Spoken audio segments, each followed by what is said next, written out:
En este episodio de 24/7 queremos hacer algo distinto, algo particular.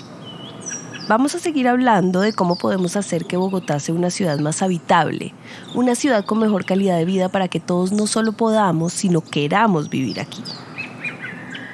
Pero esta vez no nos vamos a enfocar solo en la calidad de vida para los seres humanos. Esta vez queremos entender los efectos que tiene vivir en una ciudad como Bogotá, con el ruido, los trancones, la contaminación, los edificios y las montañas, para otros seres que comparten esta ciudad con nosotros. Me refiero a los pájaros. Me refiero a las palomas, a las torcasas y a las mirlas. Me refiero a los colibríes, a las reinitas, a los copetones y a las tinguas azules. Aves que conviven con nosotros, pero que viven el mundo desde otra altura.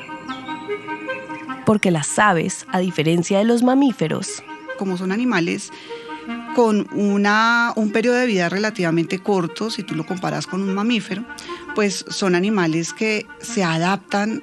Todos sus procesos, tanto fisiológicos y procesos naturales de adaptación, son muy rápidos. Ella es Arlen Patricia Gómez. Yo soy médica veterinaria de formación, tengo un doctorado en ciencias con énfasis en salud animal. Y trabaja en un laboratorio de diagnóstico veterinario. Laboratorio de biología molecular y virología de la Facultad de Medicina Veterinaria y de Zootecnia de la Universidad Nacional de Colombia. Además, trabaja en el laboratorio de patología aviar.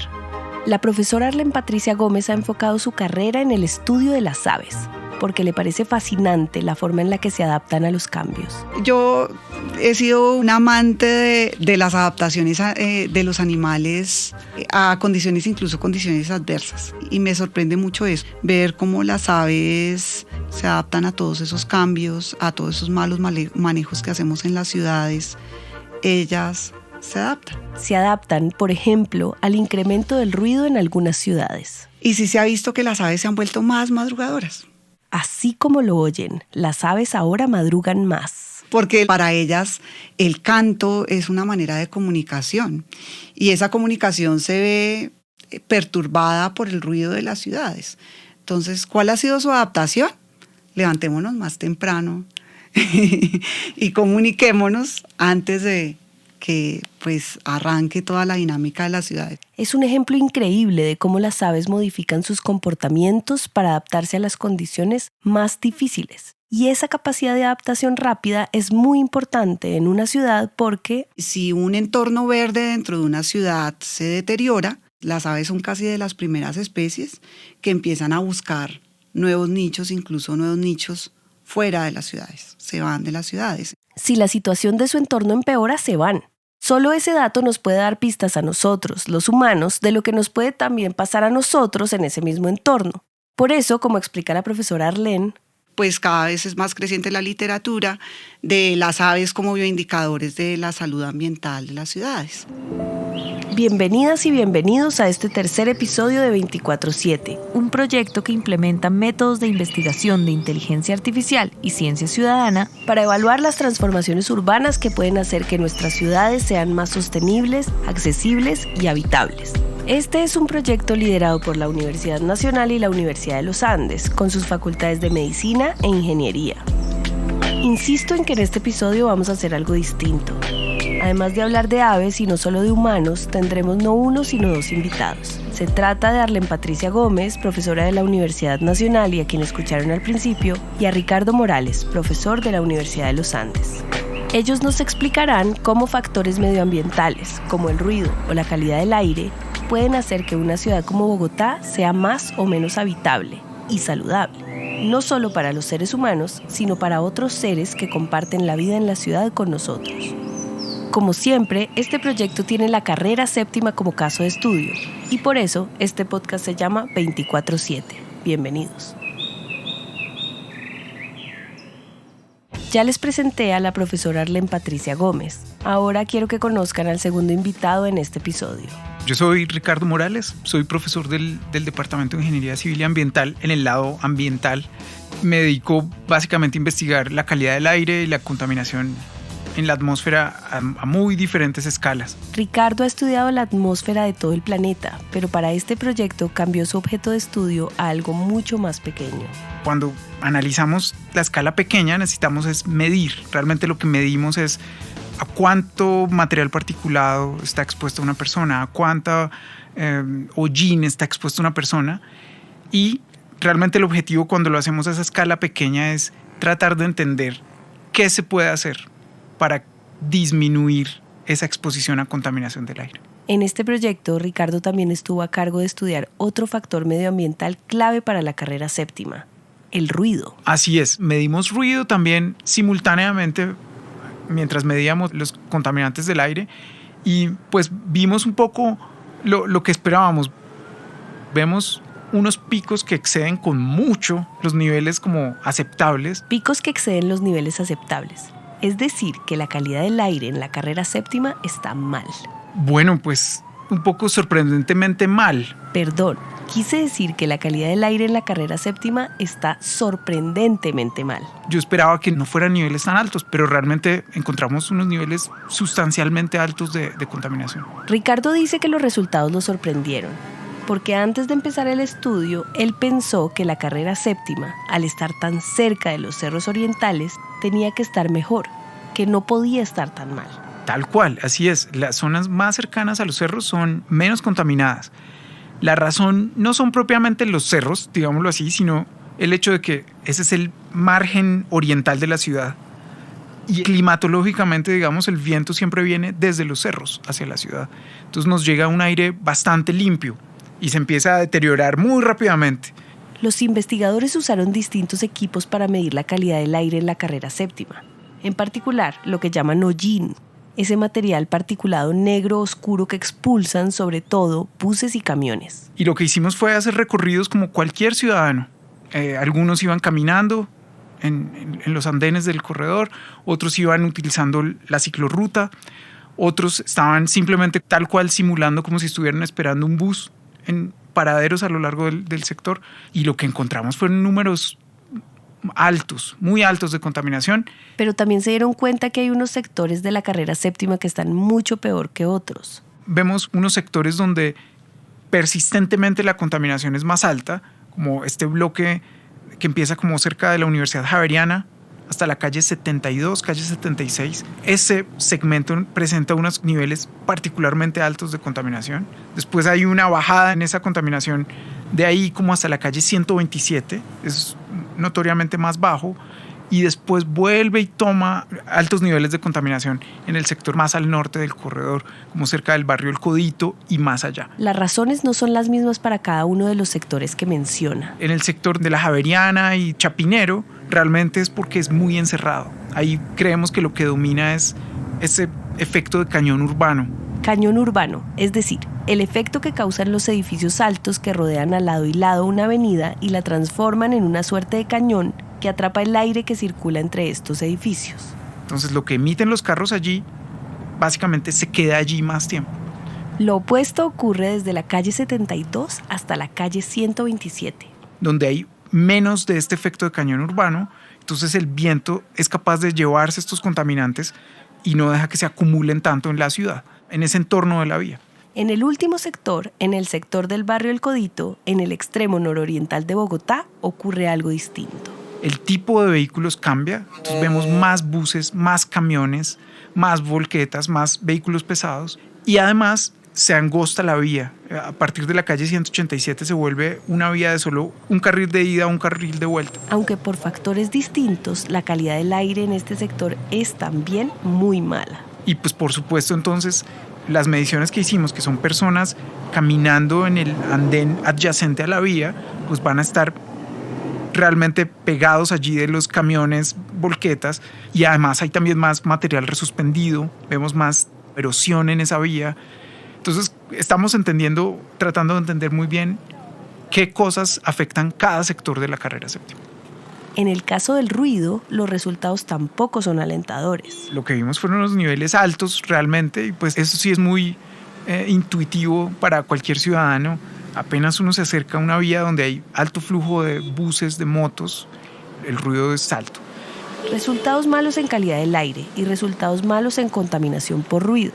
Esto, por supuesto, tiene efectos en nuestra salud, como contamos en el primer episodio de 24/7. Una forma muy sencilla de ponerlo es: los días más contaminados se mueren más personas. Es así de sencillo. Estadísticamente se ve que los días de más altos niveles de contaminación hay un exceso de mortalidad. El efecto de largo plazo es cerca de 10 veces más grande que el efecto de corto plazo. Es decir, para ponerlo en los términos más simples, la exposición a material particulado acorta nuestras vidas. ¿Por qué es importante estudiar la calidad del aire? Porque si no cuidamos nuestro aire, el aire nos enferma. No solo el aire nos enferma, el ruido también. Las personas que viven en sitios ruidosos se ha visto una mayor incidencia de problemas de salud mental, de problemas con el sueño, múltiples problemas negativos sobre la salud asociados al ruido. Por eso su propuesta es que haya más medidas o políticas diseñadas para mitigar estos problemas múltiples. Tenemos que disminuir las emisiones, eso es sí o sí, es decir, vehículos más limpios, menos vehículos circulando, que los que estén circulando sean más limpios. Por supuesto, acompañado de control de las emisiones de las industrias, generar corredores donde el acceso de los vehículos sea restringido. Pero antes de caer en la desesperación absoluta, volvamos a los pájaros. Volvamos a la profesora Arlen Patricia Gómez. Si usted cree que las aves son solo paisaje en una ciudad, está equivocado. Son mucho más importantes de lo que la gente cree. Cuando hablamos específicamente de avifauna, pues ellas no es solamente porque sean bonitas dentro de las ciudades, es porque son polinizadoras, son dispersoras de semillas, hacen controles biológicos de plagas. Es decir, las aves cumplen una función vital para las ciudades. Y por eso, cuando un entorno es saludable, yo voy a tener un aumento de individuos y adicionalmente una variedad en especies de aves o de avifauna que pues se pueden ver propiamente en estos entornos, ¿sí? Los entornos en los que viven y se mueven las aves son los entornos verdes, es decir, parques, humedales y por supuesto los cerros orientales en el caso de Bogotá. Fue allí donde la profesora Arlen y su equipo decidieron medir la avifauna de la ciudad y buscaron principalmente 3 resultados. ¿Cuántos pájaros vieron en el corredor de la carrera séptima? ¿Cuántas especies diferentes de aves encontraron durante esos avistamientos? Y la microbiota, es decir, las bacterias que viven en las heces de los pájaros, siguiendo esa premisa de que somos lo que comemos. Entonces, las aves se alimentan de lo que está en las ciudades y si su microbiota es sana, es porque lo que están consumiendo en las ciudades también es sano. Y entonces llegamos a la pregunta del millón. Después de hacer los estudios de calidad del aire y de ruido que tuvieron resultados sorprendentemente malos, en palabras del profesor Ricardo Morales, ¿qué encontraron en las aves? ¿Están tan mal como nosotros? ¿Todo está perdido? ¿Qué observamos nosotros específicamente de la carrera séptima? Pues que hay una buena proporción de avifauna durante los avistamientos que realizamos en los diferentes puntos de la carrera séptima. Observamos una gran variedad de especies, incluso identificamos especies migratorias, que eso es algo bastante llamativo porque poniéndolo en términos muy populares, eso es como los hoteles. O sea, si tú has estado en un buen hotel, tú vuelves, ¿cierto? Si Bogotá es un buen hotel para las aves migratorias, pues ellas vuelven.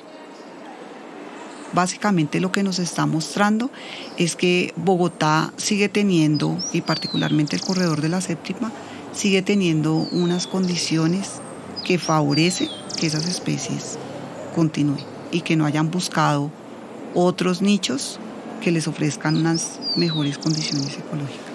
¿Qué? ¿En serio? ¿Una buena noticia? A nosotros nos llama mucho la atención el hecho de que los indicadores ambientales estén tan malos en Bogotá, pero realmente todavía sigamos observando una diversidad de aves importante en el corredor de la séptima. Sí, buenas noticias. La profesora Arlen Patricia Gómez tiene una teoría para explicar estos resultados. Una teoría que termina siendo una explicación tan extraordinaria como simple de lo que está pasando con las aves bogotanas. Las especies aviares no se quedan estáticas dentro de un parque. Es decir, no se quedan encerradas en un mismo espacio dentro de la ciudad como nosotros, los humanos. Como no se quedan estáticas, es muy probable que por sus hábitos de vuelo vayan y vuelvan de los cerros orientales, y pues sabemos que los cerros orientales pues de seguro van a tener una calidad de aire mayor a la que nosotros tenemos en Bogotá. Entonces decimos como que les ayuda a amortiguar un poco ese impacto de la ciudad, ¿sí? El hecho de que ellas estén también o permanezcan algún tiempo en los cerros orientales. Lo que salva a las aves son los cerros, el aire limpio que viene de los cerros, como nos explicó antes el profesor Ricardo Morales. Es también lo que mejora las condiciones ambientales de Bogotá, a pesar de tener tantos contaminantes. Por eso la medida parece obvia. Tenemos que cuidar los cerros y las zonas verdes que hay en Bogotá. De pronto la ciudad debería mejorar el acceso de las personas a los cerros para que nosotros también nos beneficiemos de ese aire limpio, como las aves. Si hacemos algo por esos procesos de mantener las áreas naturales de Bogotá y buscar áreas de renaturalización que permitan esa conexión, ¿cierto?, ecosistémica, yo creo que podemos mejorar esos indicadores ambientales que sabemos que están críticos en ciudades como Bogotá. Pero no se trata solo de sembrar árboles y por esa vía de sembrar cualquier árbol ni en cualquier lugar de la ciudad. La profesora insiste en que es clave hacer un estudio del entorno para entender qué especies de árboles atraen qué especies de animales y garantizar no solo su alimento, sino también el acceso a fuentes hídricas. Y adicionalmente tengo que hacer el análisis del entorno para buscar cómo esa área verde se conecta con otros ecosistemas, ¿cierto? ¿Cómo busco esa conexión? Y no pongo en riesgo las especies y no disemino de pronto algún problema específico de la ciudad. Significa entonces hacer una planeación que permita pensar bien cómo urbanizar y renaturalizar una ciudad para que sea habitable para todos, de acuerdo con las condiciones de esa ciudad. En palabras de la profesora Arlene, pensados no solamente en el bienestar humano, sino pensados también desde la parte ecológica, porque si nosotros mantenemos el ecosistema, nos mantenemos sanos nosotros. Si un ecosistema se destruye, los primeros que vamos a ver también fuertemente afectados somos nosotros. Es algo en lo que coincide el profesor Ricardo Morales. Las soluciones tienen que ser diseñadas para cada ciudad. En otras palabras, se puede aprender de las buenas prácticas de otros, pero adaptándolas a nuestro contexto.